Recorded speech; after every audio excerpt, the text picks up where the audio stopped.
In the last episode, I showed you how I took the K-Series, ported it by hand, and now we're gonna make that port immortal by sticking in the CNC and getting this thing ready for digitizing.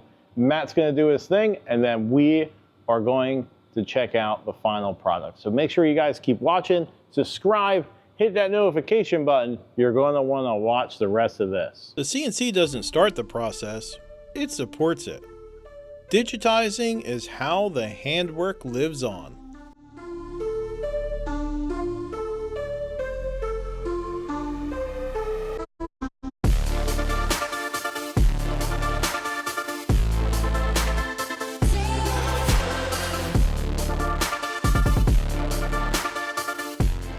We are digitizing one intake port and two exhaust ports because these exhaust ports don't mirror. Castings aren't identical, and the data has to reflect that.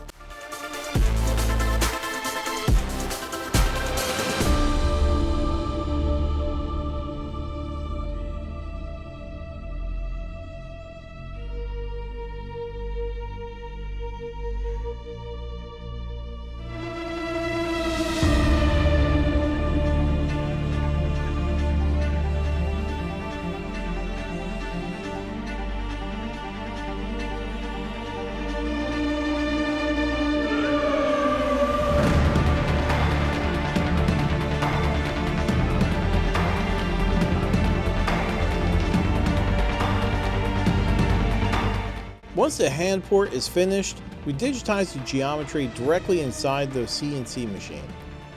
This lets us capture the shape we already proved works.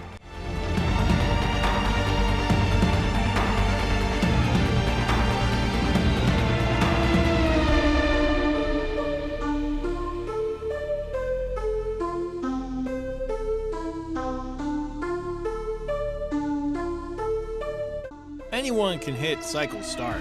The difference is what you do after the cut.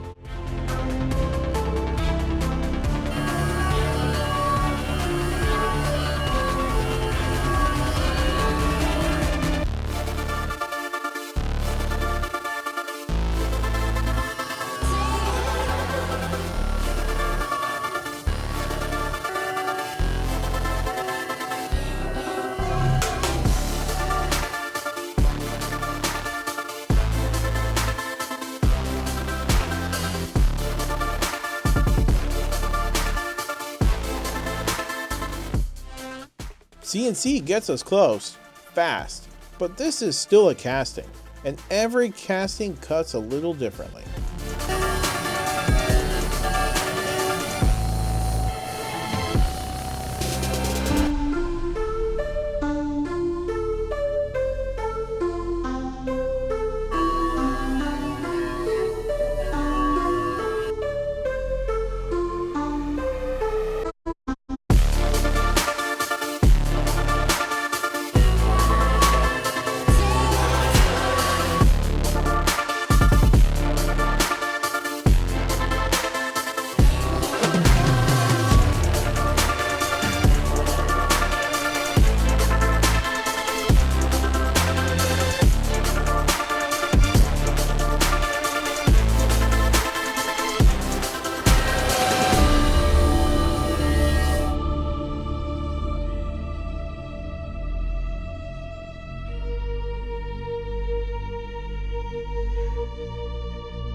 We are nearing the completion of this K24 build, and we got GSC bronze guides and HeadGames CNC port on this exhaust, looking delicious. Take a look at the intake port.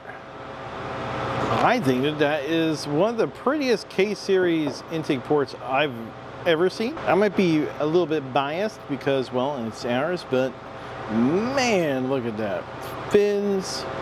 Guide bosses are in the fins. The only thing we have to do here is we have to blunt the divider. It's a little bit too sharp for me, but man, this thing is coming together. Not all valve jobs are created equal, and no amount of porting fixes a bad one.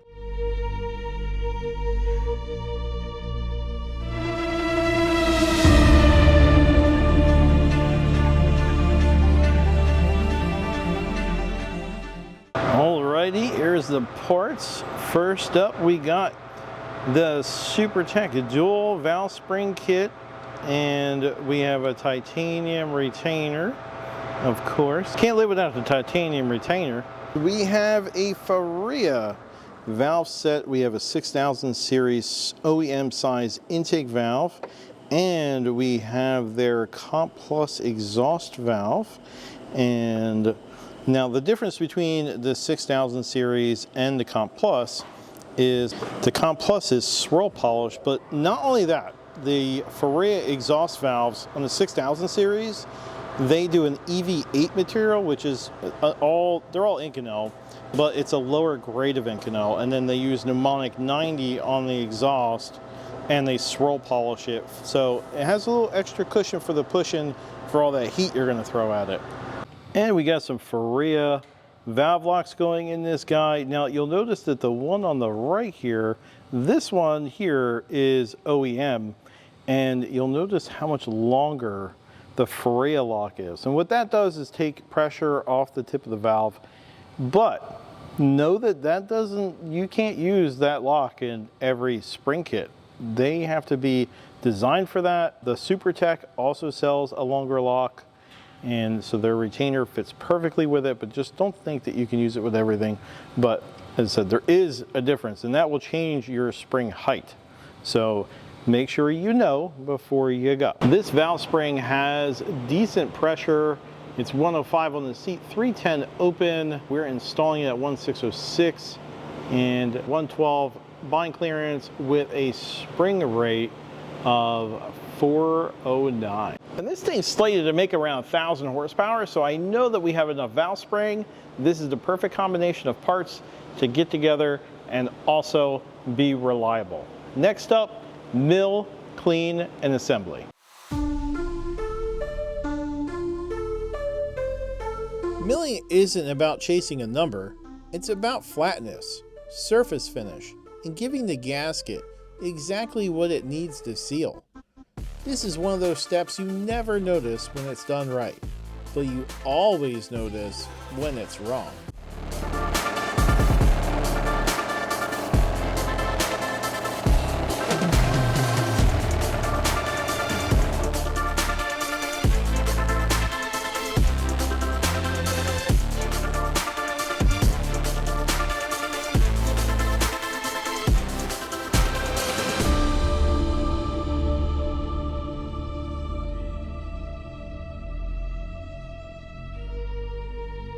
Assembly is where discipline shows up. Cleanliness, process, and consistency. Because small mistakes here turn into big problems later. Every component is installed with content. Our standards never change from start to finish.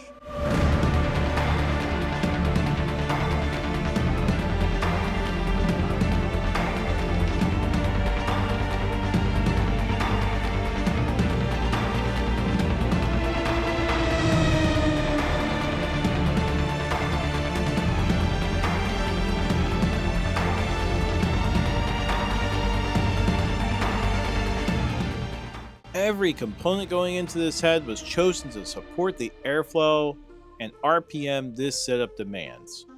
Valves, springs, retainers. This isn't about brand names, it's about compatibility and reliability. Because the goal isn't just power, it's durability. All right, time has come. We are out of here. Be sure to like, subscribe, hit that notification button, because you're gonna wanna see what we got next. Toodles.